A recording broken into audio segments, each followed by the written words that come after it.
Buenas tardes, bienvenidos a todos a esta excelente oportunidad que tenemos el día de hoy para compartir con la Sociedad de Oncología. Vamos a empezar nuestra actividad sin antes desearles a todos y gracias por acompañarnos.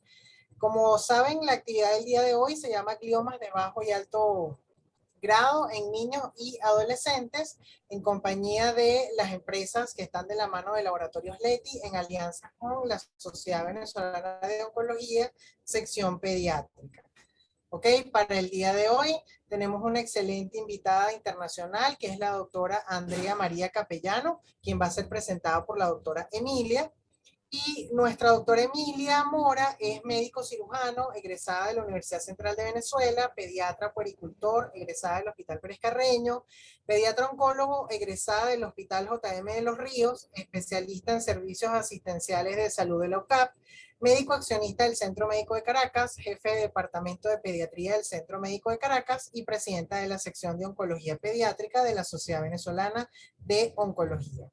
Recordarles que esta actividad será grabada y puede ser ubicada en nuestro canal Laboratorios LetiSap.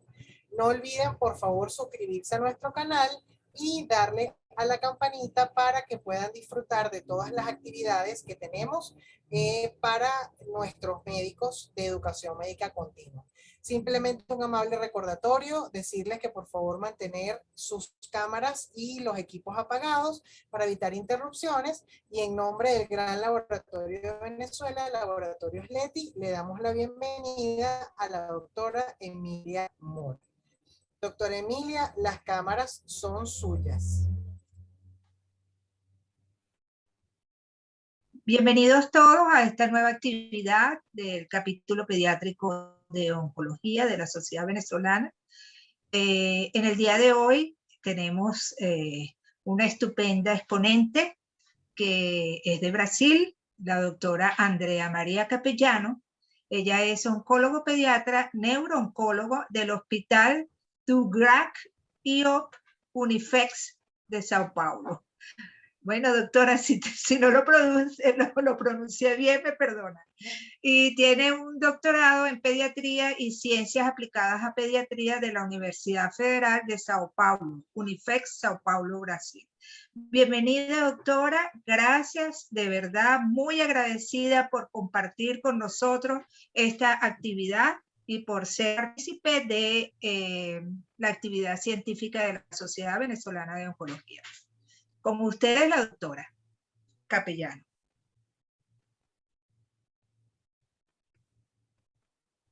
Muchas gracias. ¿Me escuchan ahora? Sí. Es un gran placer estar aquí hoy. Muchas gracias por la invitación. Lo siento que no puedo hablar en español con toda la charla, mas voy a intentar hablar un portugués despacito para que comprendan. Es un placer estar aquí. Vamos a intentar compartir.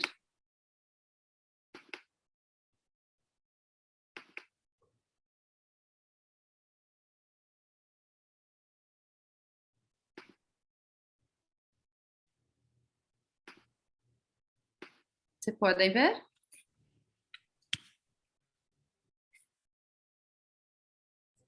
Perfecto, doctora. Ok, vamos começar. Então, hoje a intenção é conversarmos sobre gliomas de baixo e alto grau na infância e adolescência. Muito obrigado pelo convite mais uma vez. Então, eu sou neuro-oncologista pediátrica do Hospital do GRAC, da Universidade Federal de São Paulo, no Brasil. E eu gostaria de começar dizendo a vocês que os gliomas, eles correspondem ao tumor mais frequente, independente da faixa etária do paciente, desde a infância até a adolescência e o adulto. Os gliomas de baixo grau, no entanto, são os tumores mais frequentes e correspondem de 30% a 45% dos casos, e os gliomas de alto grau em torno de 8% a 12% dos casos. Pela nova classificação da Organização Mundial de Saúde, recém-publicada, Os gliomas, eles são divididos em gliomas de baixo grau pediátrico, do tipo difuso, os gliomas de alto grau pediátrico, do tipo difuso, gliomas astrocíticos circunscritos, tendo como principal representante o astrocitoma pilocítico, que é o tumor mais frequente na faixa etária pediátrica, os tumores glioneuronais e neuronais, e alguns tumores foram reconhecidos como o glioma hemisférico do tipo lactente, que nós vamos ver um pouco mais para frente. Então, começando com os gliomas de baixo grau, esses possuem localizações variadas e a mesma entidade patológica pode mostrar comportamentos biológicos e clínicos diferentes. A localização mais frequente é a fossa posterior em cerebelo, como é possível ver na primeira imagem, mas lesões hemisféricas, lesões em linha média, intramedulares e primárias do tronco cerebral também podem acontecer. É importante lembrar da associação das síndromes genéticas e os gliomas de baixo grau e a neurofibromatose do tipo 1 é a principal representante, é uma doença autossômica dominante, que ocorre em 1 para cada 3 mil indivíduos, e o seu diagnóstico, em geral, ocorre até os 6 anos de idade, e o paciente pode apresentar manchas café com leite, em geral de 6, um número de 6 a mais, neurofibromas pelo corpo, nódulos de Lisch, ter uma história familiar ou não, e em torno de 20% dos casos apresentar gliomas de nervo óptico. O complexo de esclerose tuberosa também pode ocorrer, também é uma doença autossômica dominante, onde o paciente apresenta angiofibromas faciais, máculas hipomelanóticas, rabidomiomas cardíacos, e muitas vezes o diagnóstico é feito ainda intraútero pelos rabidomiomas, angiomiolipomas renais, em geral na adolescência, na fase adulta, amartomas retinianos, pode apresentar história familiar ou não, e em torno de 20% dos casos apresentar o SEGA, o astrocitoma subependimário de células gigantes.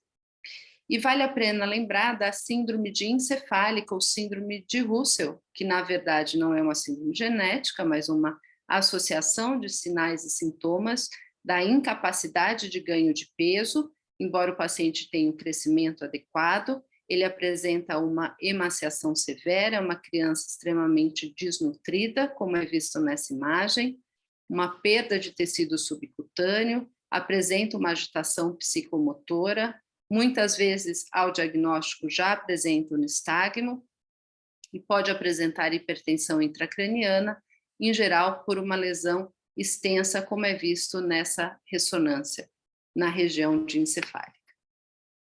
Mas qual é o manejo ideal dos gliomas de baixo grau? Sabemos que o glioma de baixo grau ele é curável apenas com cirurgia, isso porque a ressecção completa traz uma sobrevida global em 10 anos próxima a 100%. Deve-se considerar, no entanto, a localização e a experiência do cirurgião. Então, uma lesão extensa como essa em cerebelo, tendo mãos de cirurgiões habilitados, é possível uma ressecção completa e esse paciente pode estar potencialmente curado.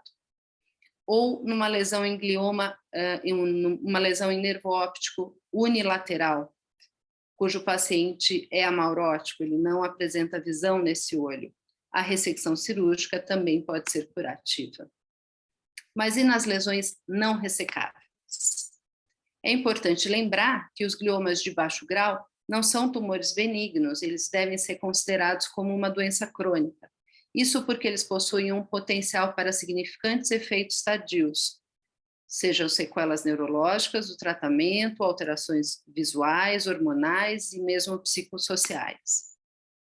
E aqui eu trago então um exemplo, uma menina de 12 anos, com uma lesão em região supracelular, sem estigma de neurofibromatose, apresentando marcadores séricos e licóricos negativos, alfa-fetoproteína e beta-HCG.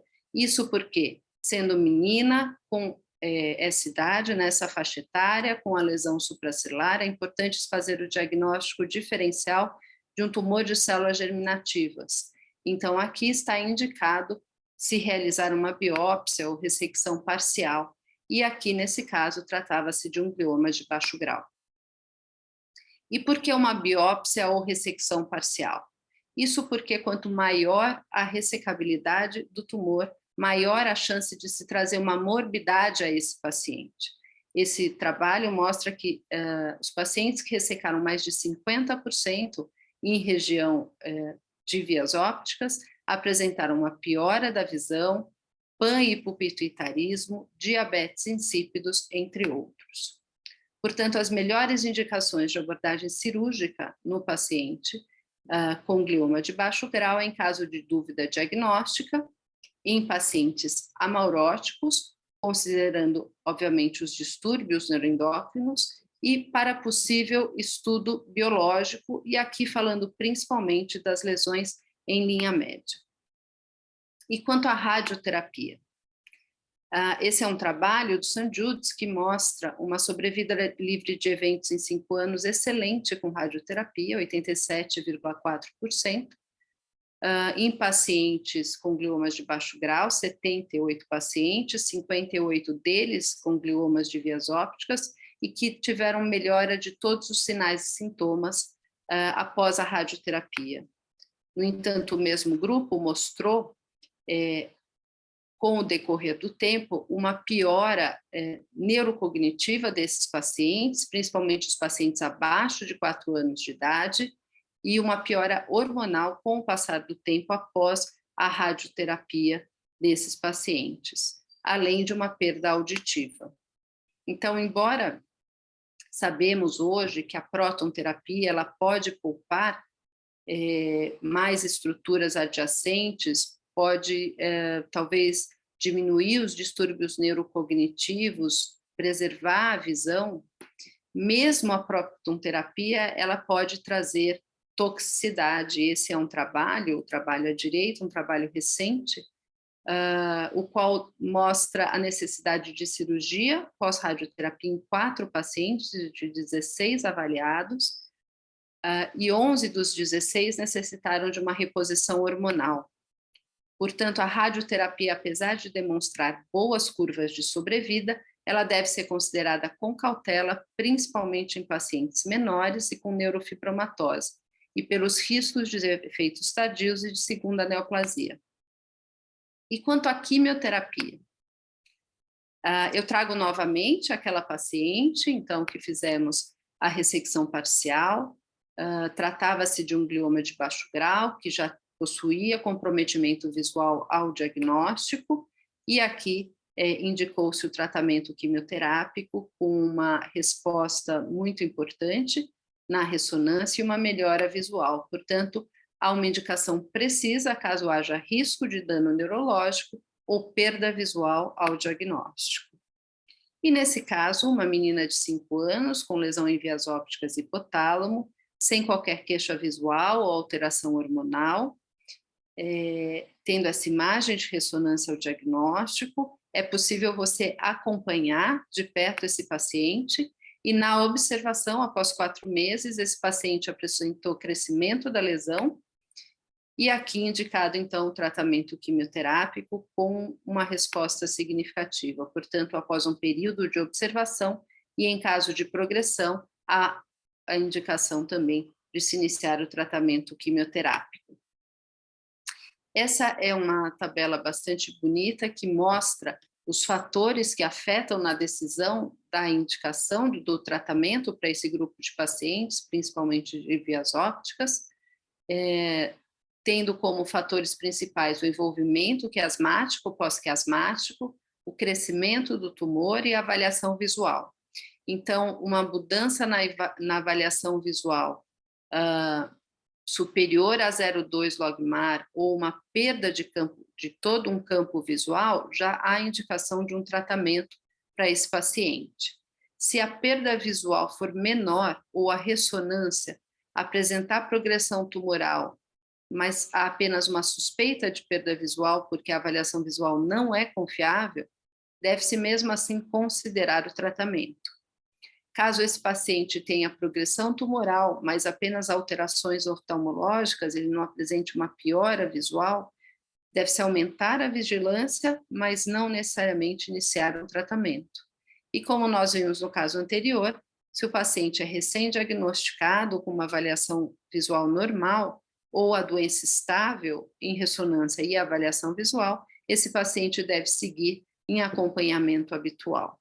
E qual é esse acompanhamento? Em geral, é a cada 3, 4 meses, com ressonância de crânio e com avaliação visual, seja potencial visual evocado, seja campo visual. E quais são as opções de quimioterapia para esses pacientes? Bom, mesmo sendo da década de 90, a carboplatina e vincristina, sem dúvida nenhuma, tem sido ainda um dos esquemas mais utilizados no mundo.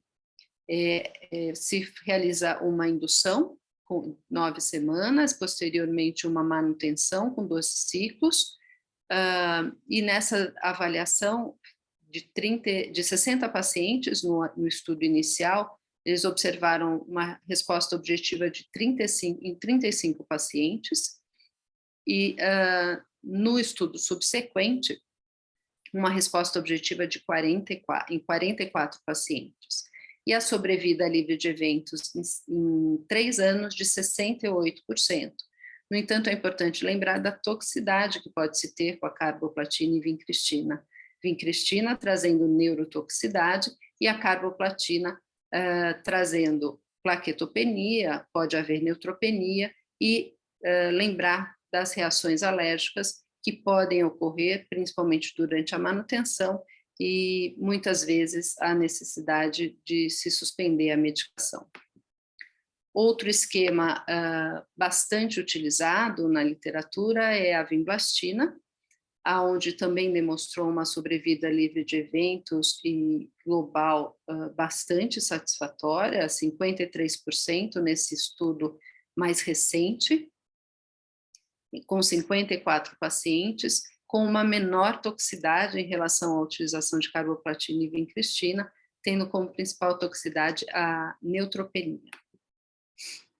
Outros estudos, no entanto, têm sido publicados na literatura, então, outro alcaloide da vinca, a vinorelbina, que foi um estudo institucional da nossa instituição, onde também demonstrou uma resposta objetiva satisfatória de 63%, e uma sobrevida livre de progressão em 5 anos de 37%. Pode-se utilizar carboplatina e vincristina em mais alta dose, no entanto, com uma maior toxicidade. A temozolamida, que é utilizada para gliomas de alto grau, podem ser utilizados para gliomas de baixo grau, além da cisplatina e etoposide, que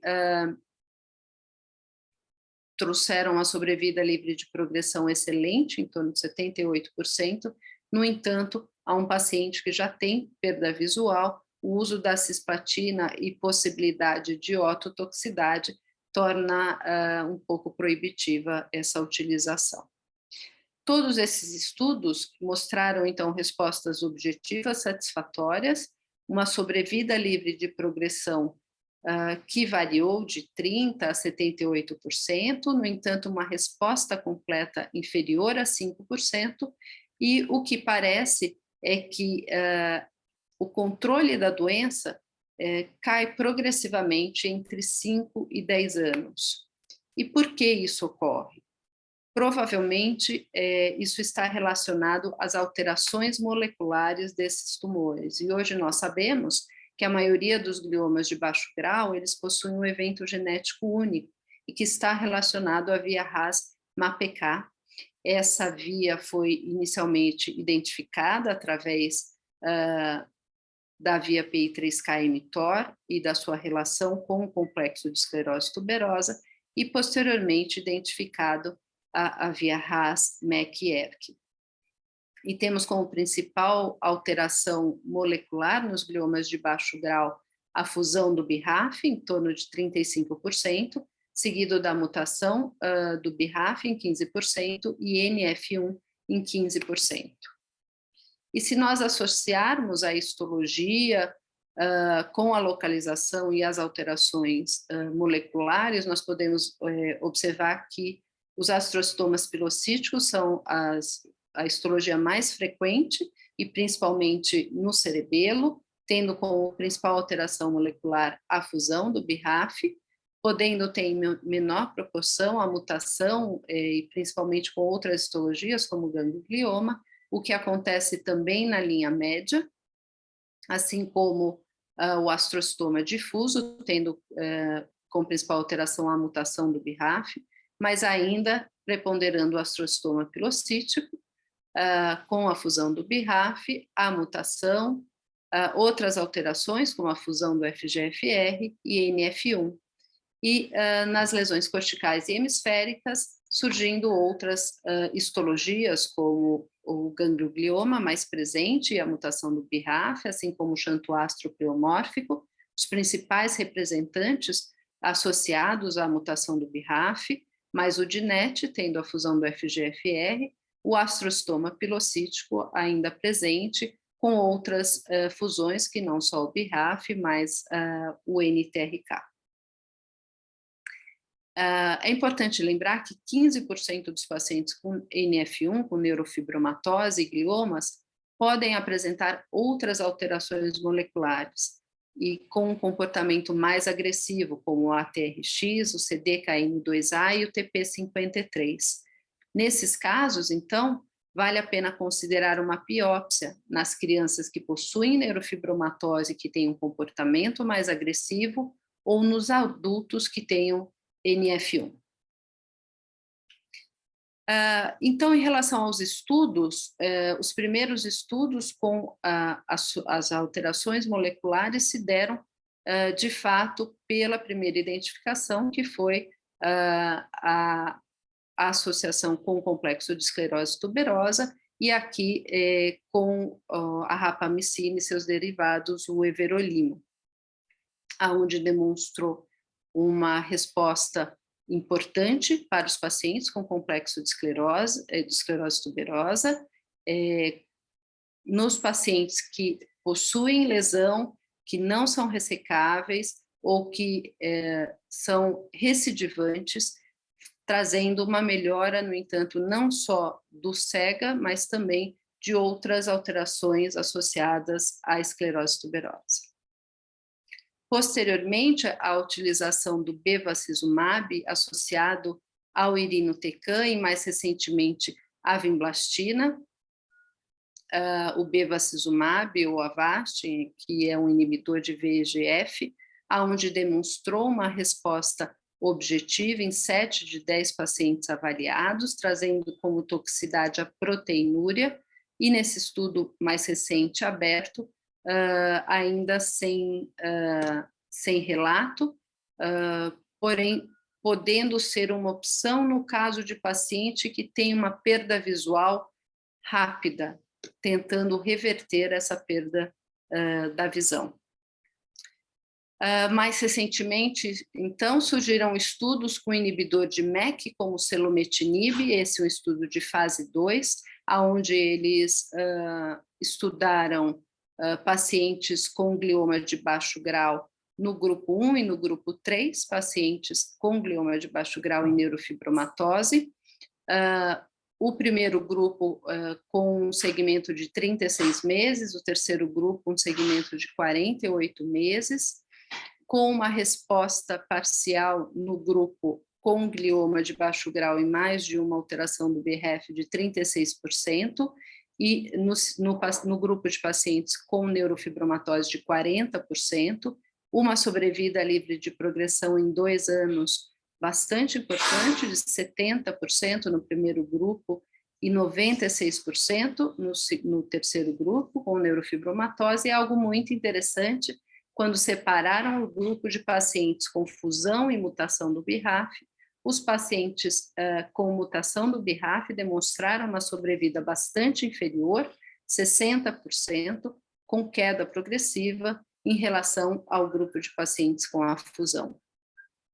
Esse é um trabalho com inibidores do BRAF, um estudo retrospectivo com 67 pacientes, com 56 pacientes com glioma de baixo grau pediátrico, numa mediana de idade de 5 anos, onde eles observaram uma resposta objetiva com o inibidor de BRAF de 80%, comparado a 28% de resposta desse grupo quando realizaram quimioterapia.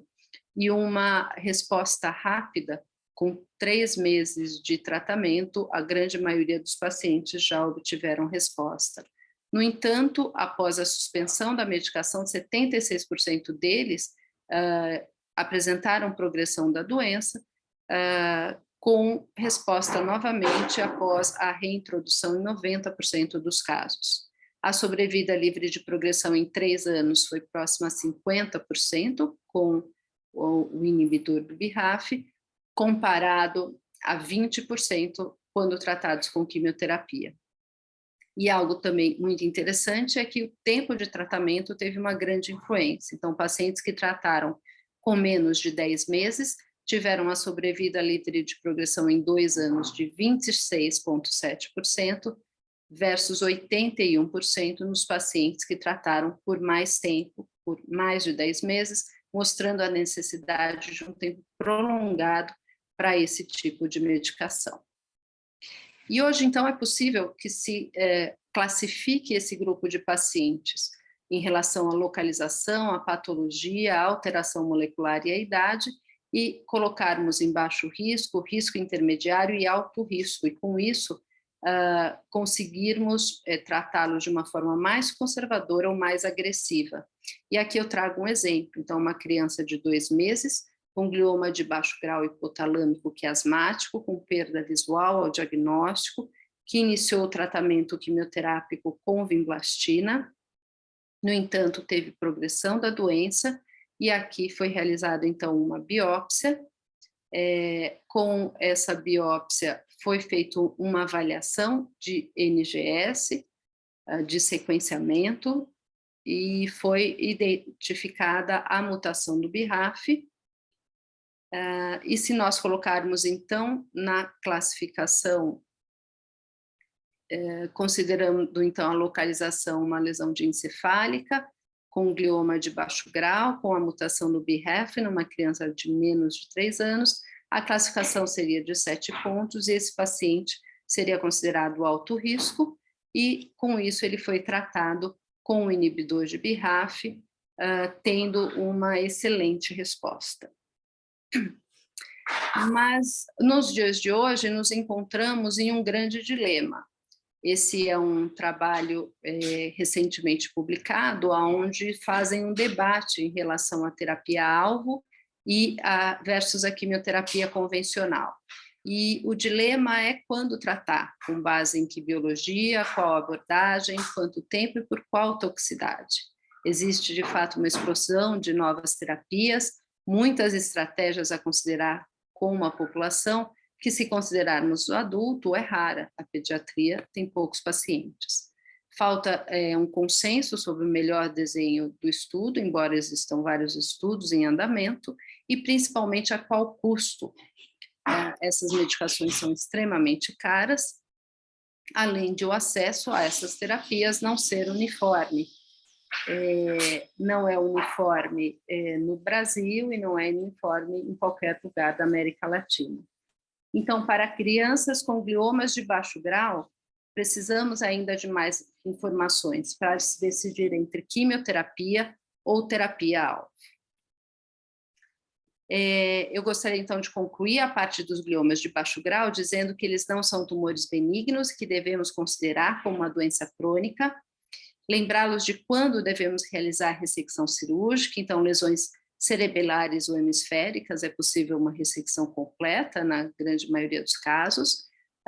Lesões em linha média, não ressecáveis, considerar a biópsia em caso de dúvida diagnóstica ou para avaliação molecular. Quando iniciamos o tratamento, ao diagnóstico, caso haja dano neurológico ou perda visual, ou após um período de observação em caso de progressão com piora clínica. A quimioterapia ela se mostra uma opção efetiva, mas o controle da doença parece cair progressivamente entre 5 e 10 anos, tendo uma possível relação com as suas alterações moleculares. E a terapia-alvo, ela parece ser uma promissora opção de tratamento, mas ainda se desconhece o tempo de tratamento ideal e os seus efeitos tardios. Com isso, eu gostaria de passar, então, para os gliomas de alto grau.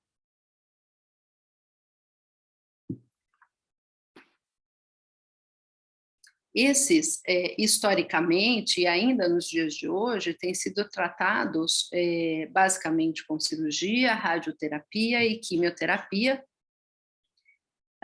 que, em geral, é a temozolomida, embora existam vários estudos publicados na literatura. E o que chama atenção é que a grande maioria desses estudos, infelizmente, mostra uma sobrevida livre de evento e uma sobrevida global bastante baixa para o grupo de pacientes com gliomas de alto grau, principalmente em adolescentes e adultos jovens. Esse é um trabalho que mostra as principais medicações que nós podemos usar para as crianças maiores com gliomas de alto grau. Então, é um estudo do COG, onde ele comparou o tratamento com temozolomida durante a radioterapia e após a radioterapia por 10 a 12 ciclos, comparando ao PCV, ao antigo PCV, que ainda hoje é utilizado em alguns casos. E a sobrevida livre de eventos e global, que se mostrou bastante baixa para a utilização da temozolomida, de 11% e 22% respectivamente, não se mostrou superior ao PCV, que também demonstrou, infelizmente, ser baixa em protocolo anterior.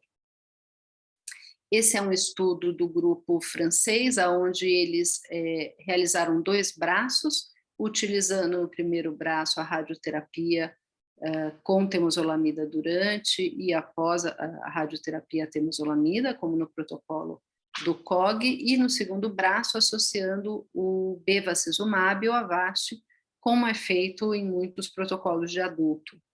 No entanto, eles não observaram uma melhora na sobrevida em relação com temozolomida e observaram uma maior toxicidade, principalmente proteinúria, com a utilização do bevacizumab.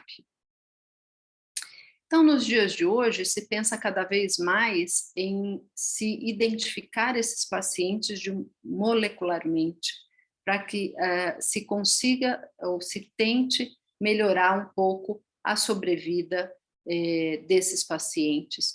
E, mais recentemente, se identificou uma diferença no grupo de pacientes menores e que nós vamos ver um pouco mais para frente. Então, se nós associarmos a histologia, a localização e as alterações moleculares agora nos gliomas de alto grau, nós observamos que na linha média a maior frequência de alteração molecular é a histona, é o envolvimento da histona, principalmente H3.3K27, tendo a H3.1K27 como segundo representante e inferindo uma pior evolução a esses pacientes, mas outras alterações moleculares podem acontecer, como a mutação do BRAF, o TP53, MYC, entre outros. Da mesma forma, isso acontece em linha média supratentorial e hemisférico cortical, a presença da histona H3.3 G34, que parece ter uma melhor evolução. E, da mesma forma, outras alterações, como CDKN2A, ATRX, entre outros. Lembrando que, na criança menor, e aqui nas lesões hemisféricas, o surgimento da fusão do NTRK.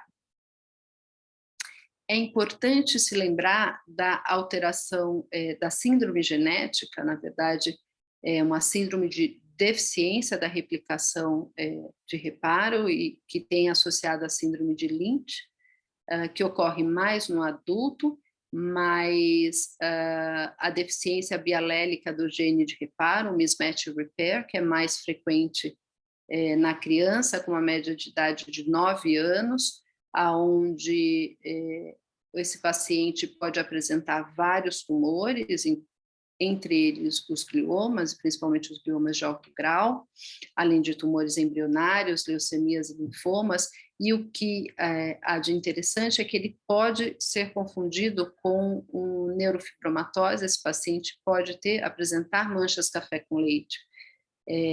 Lembrar que ele pode ter também na família uma história de câncer gastrointestinal e consanguinidade.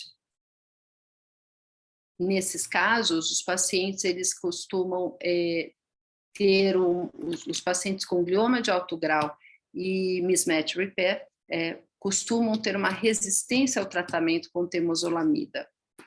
E, portanto, outros estudos foram feitos em relação a esses pacientes e foi observado num sequenciamento de 32 tumores que todos esses pacientes possuíam um tumor hipermutante e que pareciam responder mais a inibidores de imunocheckpoint, como nesse caso utilizado o nivolumab, onde demonstrou uma resposta que foi mantida após 5 meses do tratamento. Então, uma boa evolução e diferente evolução em relação a outros gliomas.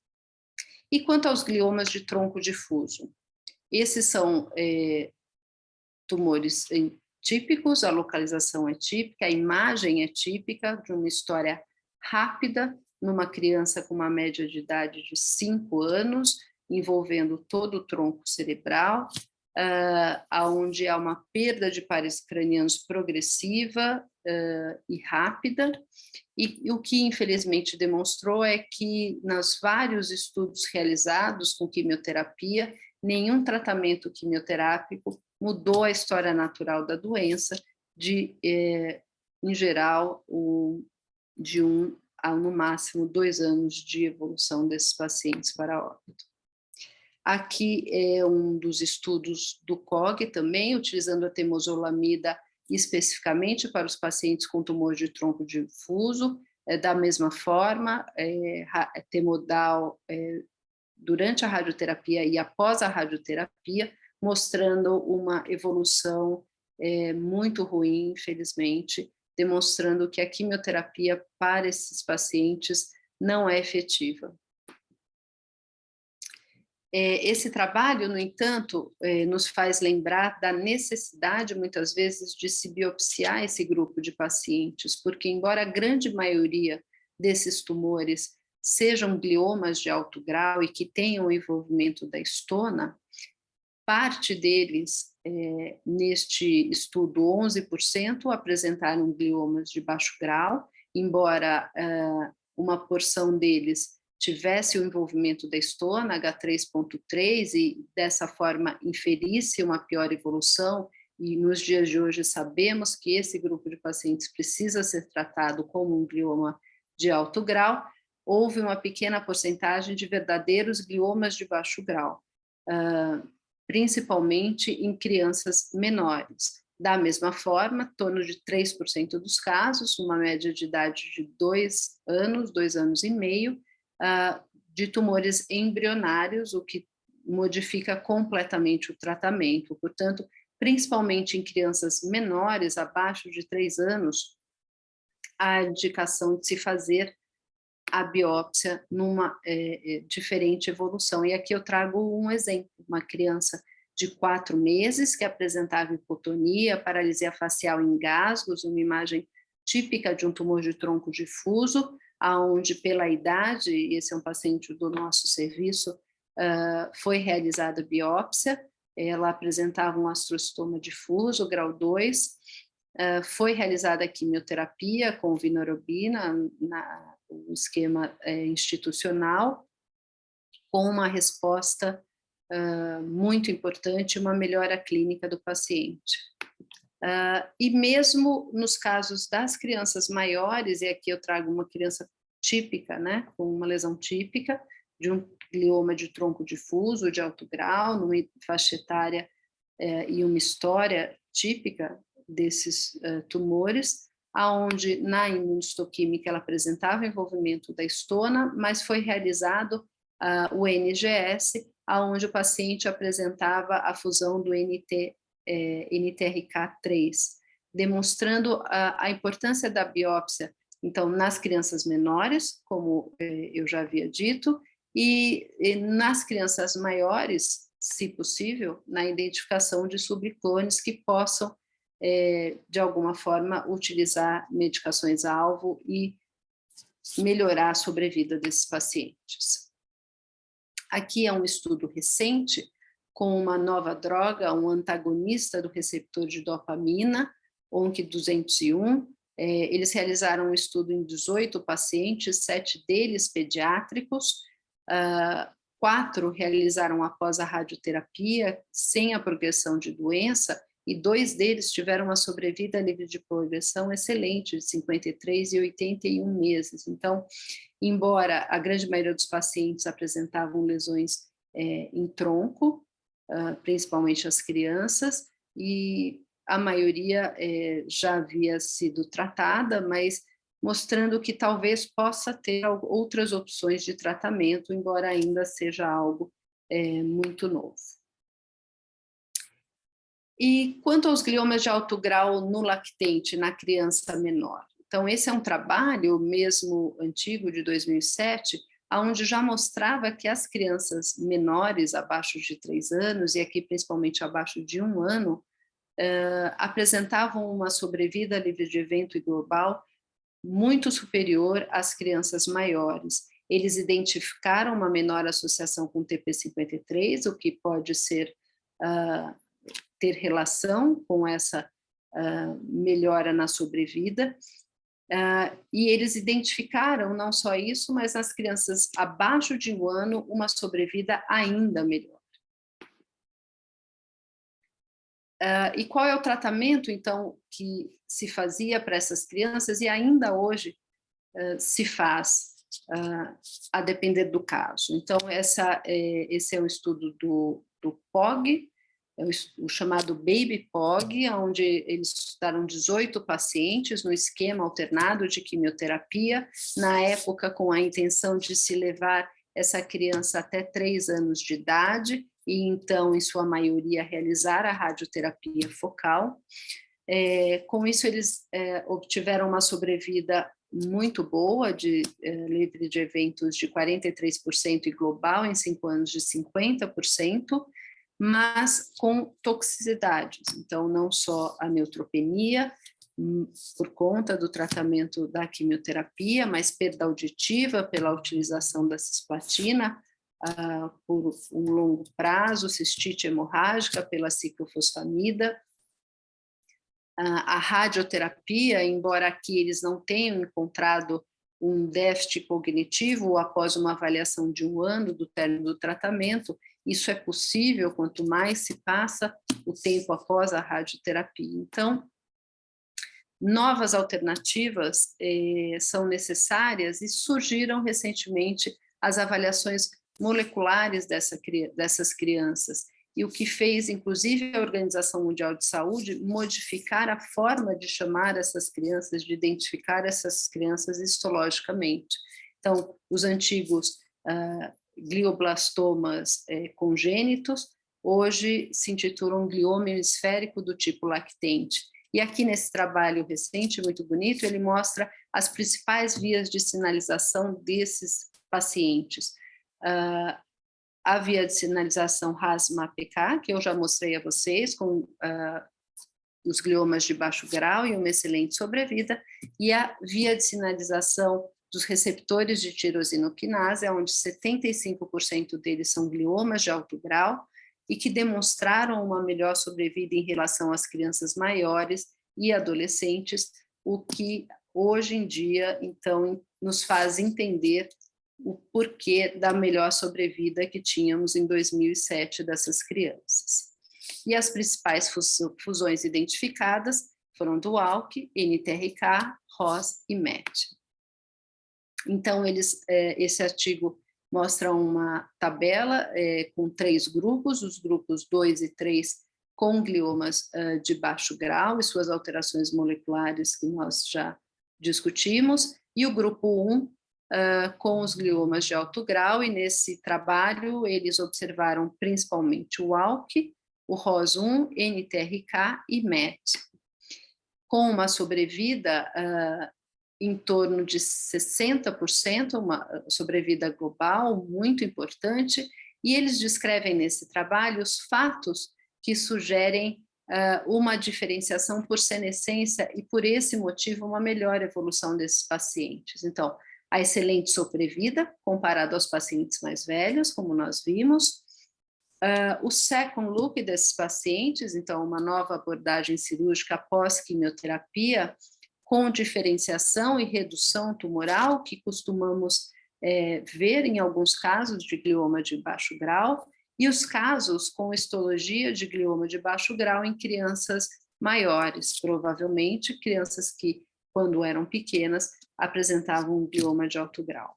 E eles sugerem uma abordagem terapêutica ideal, com inibidores do RTK, em fase de maior crescimento tumoral, isso porque essas crianças, em geral, possuem lesões muito extensas, e aqui eu trago um desses casos, uma criança, e aqui eu vou tentar.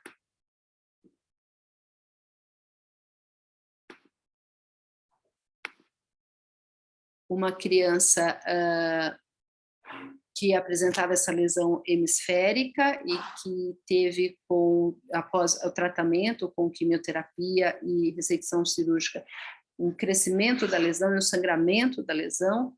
Foi optado pela piora clínica por colocá-la em cuidados paliativos. No entanto, no decorrer do período, ela teve uma melhora clínica significativa e foi, então, optado por uma ressecção parcial dessa lesão e uma avaliação molecular, e essa criança apresentava a fusão do ALK. Foi iniciado, então, o tratamento com o inibidor de ALK, 32 semanas após o início do tratamento, essa criança apresentou uma imagem com uma resposta muito importante, e a possibilidade de uma ressecção cirúrgica menos ampla, menos invasiva, tendo como efeito colateral da medicação apenas o ganho de peso, e essa criança que antes estava em cuidados paliativos voltou, foi para a escola, estava na pré-escola após o tratamento, e o tratamento, então, após 38 semanas, foi suspenso. No entanto, ela evoluiu com uma recidiva em terceiro ventrículo, e foi reiniciado o tratamento, e houve uma resposta com 4 semanas depois, e essa criança retornou à pré-escola em suas atividades habituais. Então, isso nos faz pensar que, principalmente para esses casos de crianças com lesões tão extensas e tão difícil ressecabilidade, e um risco grande de sangramento e perdermos a criança no intraoperatório, será que esse é o tratamento ideal? Talvez ele seja, esperamos que no futuro próximo, principalmente por conta do acesso, como eu disse anteriormente, e do custo dessas medicações. Então, eu gostaria aqui de finalizar dos gliomas de alto grau, dizendo que os subgrupos específicos importantes para os gliomas de alto grau, eles incluem a mutação do BRAF, o IDH1, as fusões, como nós vimos, ou mutações do FGFR e TRK, e para esses existe uma terapia direcionada. Para as mutações da histona, embora exista terapia, elas não parecem ser muito efetivas, mas é importante nós termos essa avaliação para fins de prognóstico desses pacientes. É importante lembrarmos da deficiência bialélica do gene de reparo, o mismatch repair, e os tumores hipermutantes que são resistentes à temozolomide, que podem ser sensíveis a terapias direcionadas, e dos gliomas de alto grau na criança menor de 3 anos, principalmente menor de 1 ano, que possui fusões específicas com com inibidores direcionados, com promissores resultados, desconhecendo-se, no entanto, o tempo de tratamento e os seus efeitos tardios. Com isso, eu gostaria, então, de finalizar agradecendo a toda a equipe do GRAC, a toda a equipe da Neuro-Oncologia do GRAC, e agradecer a todos vocês pela atenção. Muito, muito obrigada.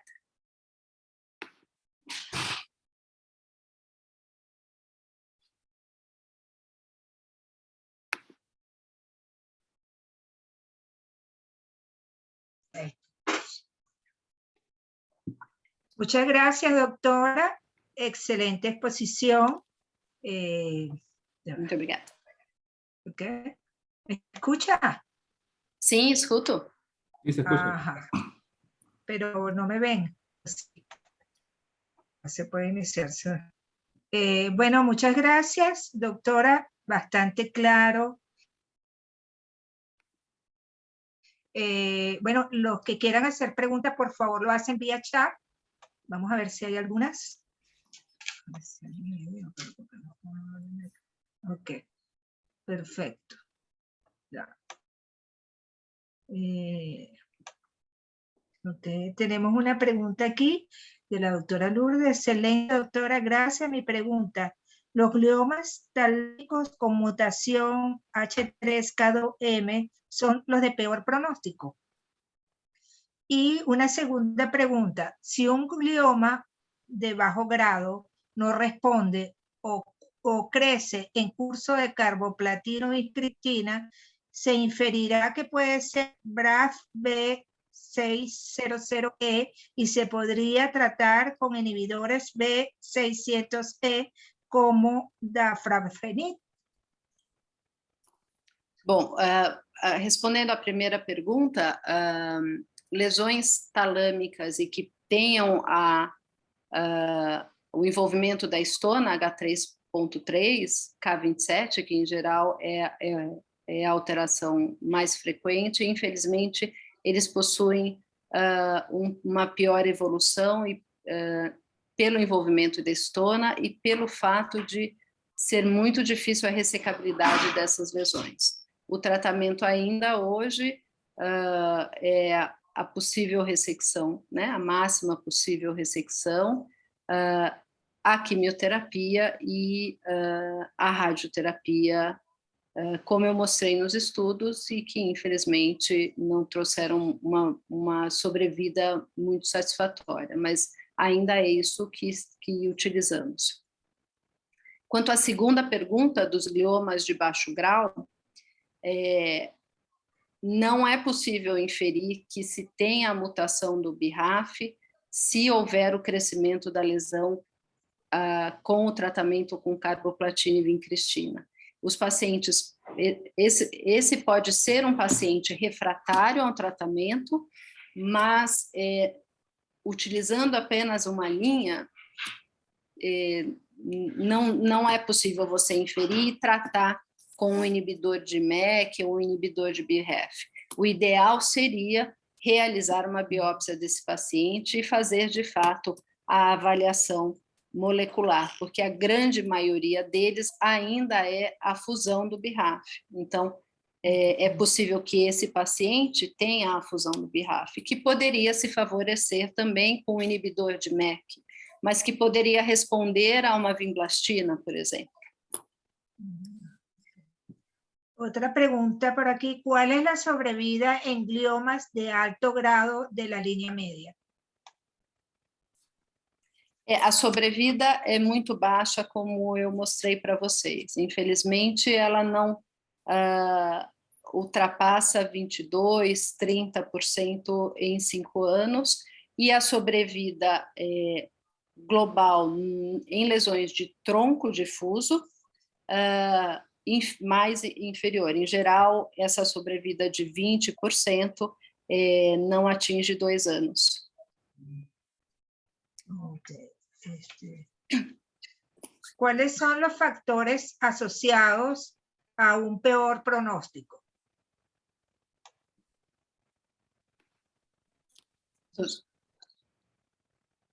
Dos gliomas de alto grau? Sí. Sim, exatamente como eu disse, a grande maioria são de linha média e são lesões que possuem o envolvimento da estona, H3.3, que é a de pior evolução, H3.1, uma evolução um pouco melhor. Mas esses são os piores fatores, porque são lesões que não são ressecáveis e que possuem o envolvimento molecular de pior prognóstico. Ok. Déjame ver si tenemos alguna otra pregunta por aquí. En los tumores de bajo grado, si se resecan completamente, es necesario llevarlos a terapia adyuvante. A los resecados de bajo grado, se lleva siempre a terapia adyuvante. En los pacientes con gliomas de bajo grado que son resecados en su totalidad, se llevan siempre a una terapia adyuvante. Não. Então, lesões cerebelares, por exemplo, né? na fossa posterior em cerebelo, totalmente ressecáveis, não precisam de mais nenhum tratamento além da cirurgia. A quimioterapia ela está indicada naquelas lesões não ressecáveis de linha média, naquelas imagens que eu mostrei, em geral, gliomas de vias ópticas hipotalâmicos. Pregunta si se ha utilizado la vinblastina por más de 18 meses. Doctora, por aquí pregunta que se ha utilizado la vinblastina por más de 18 meses. O protocolo atual, mais recente publicado, se utiliza por 70 semanas, mas se o paciente não tem toxicidade, deve-se entender também por que se dar tanto mais, né? Então, eu acredito que 70 semanas seria o período ideal e você interromperia e seguiria de perto esse paciente com imagens a cada 3, 4 meses e a avaliação visual. No crescimento da lesão, pode-se trocar o esquema de quimioterapia para algum daqueles que eu mostrei antes, né? Fez vinblastina agora, pode-se fazer carboplatina e vincristina, pode-se fazer vinorelbina, pode-se fazer até cisplatina e IVP em alguns casos. Bueno. En astrocitoma pilocítico, si queda 3 centímetros después de la resección, ¿amerita tratamiento? Depende da localização e da clínica do paciente. Então, em cerebelo, mesmo que se deixou uma lesão pequena, pode-se observar e acompanhar. Se há um novo crescimento, deve-se fazer uma nova cirurgia.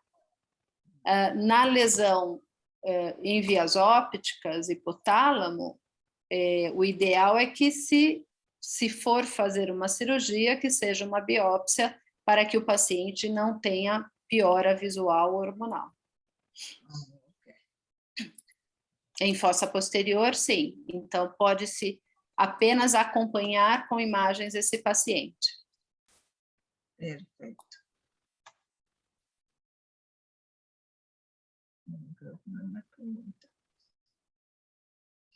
Utilizando tumores de alto grado durante la radioterapia. Vinorelbina y pemetrexen. Pero pregúntame ahí, que ella te está escuchando, porque tiene un micrófono abierto. Bueno, la doctora Ana Machado quiere hacer una pregunta. Okay. Doctora, ¿tiene experiencia en los astrocitomas de alto grado que no puedan recibir el temodal por intolerancia oral, la posibilidad de un tratamiento durante la radioterapia, un tratamiento intravenoso? ¿Qué sugeriría usted, si es la vinorelbina combinado con algún otro fármaco, o sugiere algo que en su experiencia ha resultado más favorable? Não, acho que pode dar a temozolomida intravenosa. Es que no lo tenemos. Não tem? Não Não. tem? No, aquí no hay. Ai, que pena. Hay muchos medicamentos aquí que no lo Ah, é conseguimos. difícil, Sí, não? sí. Não, em geral não se faz, porque na verdade você pode só fazer a radioterapia. Porque como Ok. vimos nos trabalhos, não mostrou tanta diferença fazer ou não a temozolomida durante ou após, né? Ok, gracias, doctora. El esverolismo. Esverolimos. Bueno, yo creo que ya terminaron de hacer preguntas, doctora. De verdad que muy agradecida. Eu que agradeço. Sí, y bueno, agradecemos también al laboratorio Leti, porque siempre nos colabora con el Zoom. Y bueno, quedamos pendientes para la próxima conferencia. Quizás vamos a hablar un poco del tratamiento de méduloblastoma. Estamos por ahí buscando la persona ideal para eso. Y bueno, está invitada también, doctora, para conectarse con nosotros y seguirnos en @nomaspelones, que es nuestra cuenta de Instagram. Muchas gracias a ustedes por la confianza en nombre de Laboratorios Leti y recordarles simplemente que esta actividad será grabada y va a ser colgada en nuestro canal de YouTube. Muchas gracias a todos y que tengan una feliz tarde. Muchas gracias. Chao, chao. Chao. Ok. Muy bueno.